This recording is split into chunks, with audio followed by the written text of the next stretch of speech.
सीतामढ़ी पहुंचे मुख्यमंत्री नीतीश कुमार ने विकास और सौंदर्यीकरण की योजनाओं का शिलान्यास किया। शिलान्यास कार्यक्रम से पहले मुख्यमंत्री ने मंदिर परिसर जाकर मां जानकी के दर्शन किए। दर्शन के बाद परिक्रमा पथ का अवलोकन करते हुए सीएम ने कुंड की आरती की, जिसके बाद सितंबर 2023 के कैबिनेट में पारित 72 करोड़ रुपए से विकासात्मक कार्य का शिलान्यास किया। सबसे पहले कलेक्ट्रेट परिसर में पंडित रघुनाथ झा की प्रतिमा का सीएम ने अनावरण कर पुष्पांजलि अर्पित की। इसके बाद सीएम ने 3 करोड़ 16 लाख की लागत से बनने वाले भवन का शिलान्यास किया। फिर इसके बाद उन्होंने शहर से सटे रसीदपुर में 3 करोड़ 68 लाख की लागत से निर्मित न्यू बस स्टैंड का उद्घाटन किया। साथ ही मंदिर के पुनर्विकास की 3D मॉडल का अवलोकन कर सीएम नीतीश पटना के लिए रवाना हो गए। पूरे कार्यक्रम में बिहार के डिप्टी सीएम तेजस्वी यादव, जिले के प्रभारी मंत्री अशोक चौधरी, जिन्हें कार्यक्रम में शामिल होना था लेकिन वो कार्यक्रम से नदारद दिखे। बिहार सरकार के पूर्व मंत्री और आरजेडी के राष्ट्रीय महासचिव श्याम रजक ने केंद्र सरकार के साथ साथ बीजेपी पर जोरदार हमला बोला है। पटना स्थित पार्टी कार्यालय राष्ट्रीय जनता दल के प्रदेश कार्यालय में मीडिया से बातचीत कर श्याम रजक ने केंद्र सरकार और पीएम पर हमला बोला। श्याम रजक ने कहा कि देश के महत्वपूर्ण शिक्षण संस्थाओं जैसे आईआईटी, आईआईएम और सेंट्रल यूनिवर्सिटी में एडमिशन में बड़े पैमाने पर पिछड़ा वर्ग, अनुसूचित जाति और अनुसूचित जनजाति के आरक्षण मामलों की अवहेलना हो रही है और ये एक संस्था की ओर से दायर की गई आरटीआई याचिका में पता चला है कि सुनियोजित तरीके से शिक्षण संस्थाओं में बड़े पैमाने पर पिछड़ा वर्ग, दलित वर्ग, अनुसूचित जाति, जनजाति के लिए आरक्षित सीटों पर सामान्य वर्ग के लोगों को एडमिशन दिया जा रहा है। चल रहा है चर्चा, शेड्यूल कास्ट के लिए, पिछड़ा के लिए, दलित के लिए चल रहा है, आदिवासी के लिए। हम आदिवासी राष्ट्रपति बनाए, आदिवासी को हम ये बनाए वो बनाए, लेकिन जो हमारा जो नीचे की पौध है, जो आगे जा करके देश के विकास में सबसे बड़ा भागीदार करेगा, उस वर्ग को आप उस शिक्षा से दूर कर रहे हैं। तो ये चिंता है और राष्ट्रीय जनता दल काफी चिंतित है। चिंतित होकर करके हमने राष्ट्रपति को पत्र लिख रहे हैं कि इसके बारे में जांच कमेटी बैठा करके तत्काल जांच रिपोर्ट के आधार पर आप जो भी दोषी हैं उन पर कार्रवाई कीजिए। इधर आरजेडी के आरोप पर पलटवार भी हुआ है। जिस तरह आरजेडी का आरोप है कि आईआईएम में ओबीसी बच्चों का दाखिला नहीं लिया गया, इस पर बीजेपी का कहना है कि आरोप पूरी तरह बेबुनियाद है और आरजेडी जानबूझकर मोदी सरकार को बदनाम कर रही है।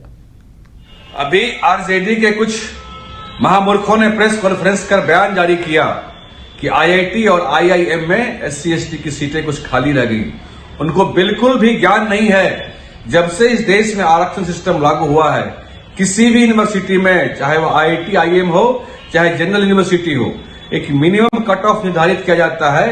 वहां तक अगर बच्चे उस कोटा की नहीं पहुंचे तो कुछ समय तक सीटों को खाली रखा जाता है। उसके बाद उसे ओपन कर दिया जाता है, कोई भी उसमें एडमिशन ले सकता है। यही वहां भी हुआ है। अभी आपने बिहार में शिक्षकों की बहाली की, आपने क्या किया? आपको बताना चाहिए। एसटी की 40% सीटें बिहार में खाली रह गई। अभी शिक्षक बहाली में जो आपने एग्जाम लेके बहाली किया और आपने दूसरा फ्रेश नोटिफिकेशन भी निकाल दिया।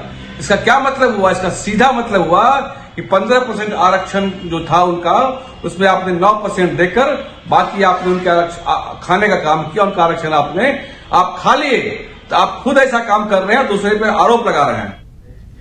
बिहार सरकार के मद्य निषेध मंत्री सुनील कुमार ने कहा कि सरकार पूरी शक्ति से शराबबंदी कानून को लागू करवा रही है। जहां तक बात हुई सर्वे की, तो जातीय गणना के तौर पर शराबबंदी का भी सर्वे कराया जाएगा। वहीं आगे उन्होंने कहा कि नीतीश कुमार की सरकार शराबबंदी से कभी समझौता नहीं करेगी। वहीं बीजेपी के तंज कसे जाने पर कहा कि बिहार में पूरी तरीके से शराब बंद है, लेकिन जहां वो आरोप लगा रहे हैं कि नीतीश कुमार बनारस जा रहे हैं तो वहां कार्यकर्ता जा रहे हैं शराब पीने, तो ये पूरी तरह से गलत और झूठी बात है। इसमें जहाँ तक पूर्ण शराबबंदी का प्रश्न है और पूर्ण नशाबंदी का प्रश्न है, तो दोनों सदनों ने इसे सर्वसम्मति से पास किया था और हम लोग इसे प्रभावकारी ढंग से एक्साइज विभाग और पुलिस विभाग लागू कर रहा है और इसके बहुत सारे फायदे भी हुए हैं। खास करके महिलाओं के वर्ग को बहुत फ़ायदे हुए हैं और समाज में इसका फ़ायदा हुआ। समाज सुधार अभियान में माननीय मुख्यमंत्री जी के साथ हम भी गए थे और भी लोग थे और हर जगह यही हम लोगों को जो फीडबैक मिला कि इसे जारी रखना चाहिए। और जो पहले के सर्वेक्षण है उसमें 90% से ज़्यादा लोगों ने इसका समर्थन किया है और ख़ास करके महिलाओं ने तो 95% से ज़्यादा समर्थन किया है। इन्हीं की मांगों पर माननीय मुख्यमंत्री जी के पहल पर इस एक्ट को पास कराया गया दोनों सदनों में। और हम लोगों का उद्देश्य है कि जो शराबबंदी हुई है उसके बारीकियों तक जाएं, घर घर तक जाएं। माननीय मुख्यमंत्री जी का जो निर्देश हुआ है कि इसका हम लोग बिल्कुल डिटेल्ड सर्वे करवाएं, घर घर से पूछा जाए कि कौन लोग पक्ष में है, कौन नहीं है और क्या सुधार चाहते हैं। इसके विभिन्न पैमाने होंगे और थोड़ा वक्त लगेगा तो और बेहतर तस्वीर शराबबंदी से क्या फ़ायदे हुए या लोग और क्या चाहते हैं, महिलाएं और क्या चाहती हैं, इसका। बिहार में उद्योगों को बढ़ावा देने के लिए बिहार उद्योग विभाग की तरफ से पटना के ज्ञान भवन में ग्लोबल इन्वेस्टर समिट 2023 का आगाज किया गया। इस मौके पर उद्योग मंत्री समीर महासेठ, उद्योग विभाग के प्रिंसिपल सेक्रेटरी संदीप पुंडरिक, परिवहन विभाग के सचिव संजय अग्रवाल समेत कई अधिकारी मौजूद रहे। कार्यक्रम की शुरुआत टेक्सटाइल और लेदर इंडस्ट्रीज के बिहार में विकास की चर्चा से हुई। कार्यक्रम में देश और दुनिया के कई टेक्सटाइल और लेदर के उद्योगपति मौजूद रहे। उद्योग मंत्री समीर महासेठ ने बताया कि टेक्सटाइल सेक्टर में 3 MOU हुए हैं। सावी लेदर्स के साथ 274 करोड़ रुपए का, कॉलम ग्रुप के साथ 100 करोड़ 50 लाख का और मां प्रभावती ग्रुप के साथ 94 करोड़ रुपए का MOU साइन किया गया है।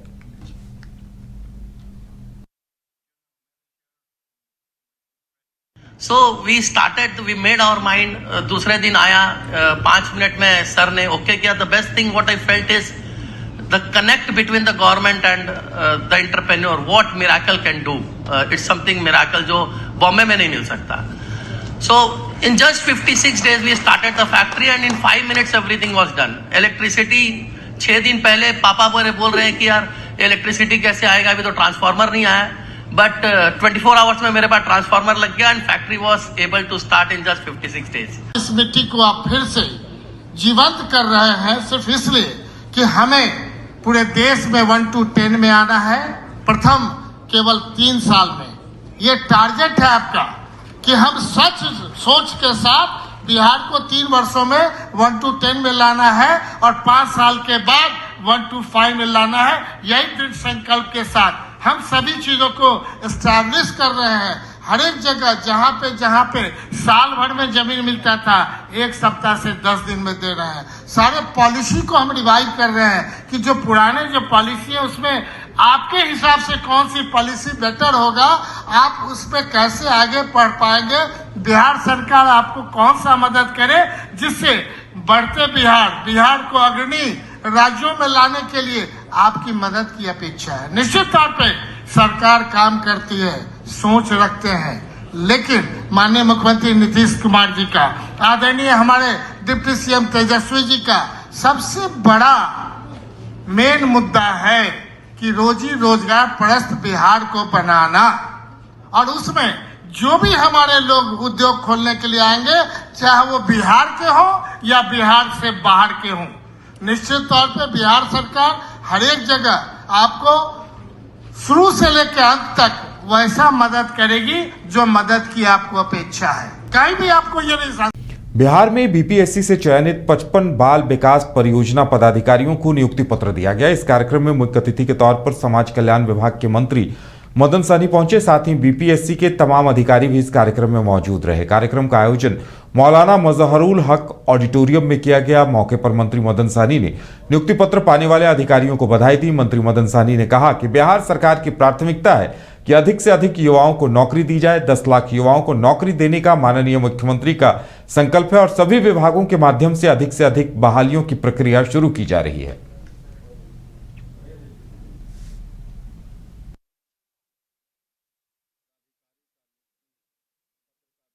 समारोह हुआ है जिसमें समाज कल्याण विभाग के सचिव श्री प्रेम सिंह मीना जी, श्रीमती वंदना प्रेयसी जी, निदेशक कौशल किशोर जी, निदेशक प्रशांत सिंह जी, अन्य सभी पदाधिकारी की उपस्थिति में यह कार्यक्रम आयोजित की गई। सभी जो हमारे CDPO आज आई हैं इस कार्यक्रम में, उनका हम लोगों ने समाज कल्याण विभाग में परिवार के रूप में, सदस्य के रूप में हम लोगों ने आज उनका स्वागत किया है। सभी को हम लोगों ने नियुक्ति पत्र देने का काम किया है और हम लोगों ने जो विभाग के कार्य हैं उसके बारे में विस्तार से उन लोगों को जानकारी भी दिया गया है और जो फील्ड में भी काम के दरमियान कई तरह का परेशानी उत्पन्न होता है उस संदर्भ में भी हम लोगों ने उनको सचेत करने का 29-30 सितंबर के साथ 1 अक्टूबर को रांची के मोराबादी मैदान में आयोजित आजसू पार्टी के केंद्रीय महाधिवेशन में राज्य के नवनिर्माण के लिए नए 9 संकल्पों के तहत केंद्रीय पदाधिकारियों की घोषणा हुई। पार्टी के केंद्रीय पदाधिकारी अपने केंद्रीय सदस्य और पार्टी कार्यकर्ताओं के साथ मिलकर काम करेंगे। आजसू के केंद्रीय रोहतास जिले के नोखा में जनसंवाद कार्यक्रम और काराकाट में जन कल्याण शिविर का आयोजन किया गया। कार्यक्रम का उद्घाटन दीप प्रज्वलित कर डीएम नवीन कुमार, एडीएम चंद्रशेखर प्रसाद, सिविल सर्जन डॉक्टर के तिवारी और डीपीआरओ धर्मवीर कुमार ने संयुक्त रूप से किया। डीएम ने जनसंवाद में अपने संबोधन में कहा कि सरकार से मिलने वाली योजनाओं का लाभ लाभार्थियों तक पहुंचे, इसकी जानकारी दी गई। जनसंवाद में जन समस्याओं पर तुरंत निपटारे के लिए संबंधित पदाधिकारियों को निर्देश दिए जा रहे हैं। जनसंवाद कार्यक्रम में सरकार की योजनाओं के बारे में जानकारी दी जा रही है। जो यहाँ उपस्थित सोच है कि गांवों में वो शिक्षा के क्षेत्र में हो, वो स्वास्थ्य के क्षेत्र में हो, वो सामाजिक समरसता के क्षेत्र में हो, वो व्यवसाय के क्षेत्र में हो, वो नौकरी के क्षेत्र में हो, सभी क्षेत्रों में। और तीसरी बात कि आम जनों को मुफ्त शिक्षा, मुफ्त स्वास्थ्य और मुफ्त जो वैसे लाभ जिन्हें आवास नहीं है या जिन्हें जमीन नहीं है या जिन्हें अन्य समस्याएं हैं, वो उसका लाभ सरकार देती है। और इसी के अंतर्गत आप सभी लोगों को मालूम है कि अब ग्रामीण इलाकों में भी एक एक गली को पक्कीकरण कराया जा रहा है। गांवों में 20 घंटे से 22 घंटे तक बिजली उपलब्ध कराई जा रही है। प्रत्येक गांव में हेल्थ एंड वेलनेस सेंटर बनाया गया है जहां पे 153 तरह की दवाइयां उपलब्ध है। कोई दवा आपको दवाखाने से लेने की आवश्यकता नहीं है। वहां पे मिनिमम एएनएम या हमारे सीएचओ या डॉक्टर उपलब्ध है। वो शिक्षा के क्षेत्र में हो, वो स्वास्थ्य के क्षेत्र में हो,